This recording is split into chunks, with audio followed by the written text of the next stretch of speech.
আসসালামু আলাইকুম রহমতুল্লাহ। মুস্তফা আগ্রো লিমিটেডের পক্ষ থেকে স্বাগতম। ফাইনালি আমার ধান রোয়া শেষ হয়ে গেছে।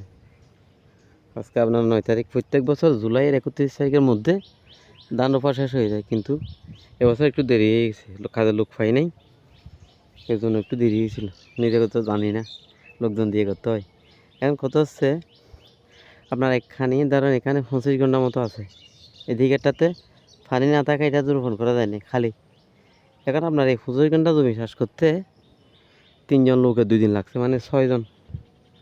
এখানে একজনের বেতন আসছে যে খাওয়া দাওয়া ছাড়া 800 টাকা, তাহলে 5000 টাকার মতো এদের ইয়ে গেছে। তো খাবারের কথাটা নাই বললাম, কারণ এমনিতে লোকজন খাই, মেহমান অতীত আসলে এটা তো খাবেই। এটা তো আমাদের মেহমানের মতো লোকজনগুলা কাজেই তো করতেছে, মেহমান উইথ আপনার কাজের লোক দুইটা একসাথে। তো খাওয়ার খরচ ধরলাম না। 5000 টাকা এখানে মানে ধান রোপণের জন্য গেছে, কাটার জন্য যাবে আবার 5000। আল্লাহ দিলে ধান ফাঁকলে আর গেল রহমতে, তাহলে 10,000 টাকা। তারপর শ্বাসের জন্য যাচ্ছে 5,000, 15,000। সার বিষ দিতে হবে ধরেন 2,000 টাকা, 17,000 টাকা। ধানগুলো মারাই করে শুকিয়ে ঘরে তলাতে তুলতে গিয়ে মিনিমাম 3,500, 20,000 টাকা। তাহলে চিন্তা করুন কী পরিমাণ খরচ। তো এভাবে খরচ হতে থাকলে আমাদের কৃষকগুলো একসময় ফকির হয়ে যাবে। মানে কৃষকরা ধান চাষ না করে ওই যে আপনার অন্য পেশা চলে যাবে।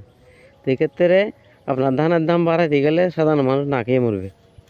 আবার আপনার শ্রমিকের বেতন কমাইতে গেলে তাদের নিত্যপূর্ণ সামগ্রী কিনতে পারবে না কাজ করার পরও। সেক্ষেত্রে সরকার এবং সাধারণ মানুষ দুই গ্রুপে উভয় সংকটে। এখন আমরা কোথায় যাব? এটার একটা বৈজ্ঞানিক সমাধান, সুন্দর একটা সমাধান করতে হবে, যেটা করতে পারে আমাদের বুয়েট সুয়েটের বিজ্ঞানীরা। কিন্তু দুঃখের বিষয়, আমার বুয়েট সুয়েটের বিজ্ঞানীরা অটোরিকশার ঠেলাগাড়ি উৎপাদন নিয়ে ব্যস্ত। তারা ভালো একটা মিসাইল বানাতে পারে না, ভালো একটা রকেট বানাতে পারে না, ভালো কোনো বিজ্ঞানভিত্তিক কোনো কাজকর্মের সাথে নাই। তারা বেশিরভাগ ম্যাক্সিমাম পারে কি জানেন?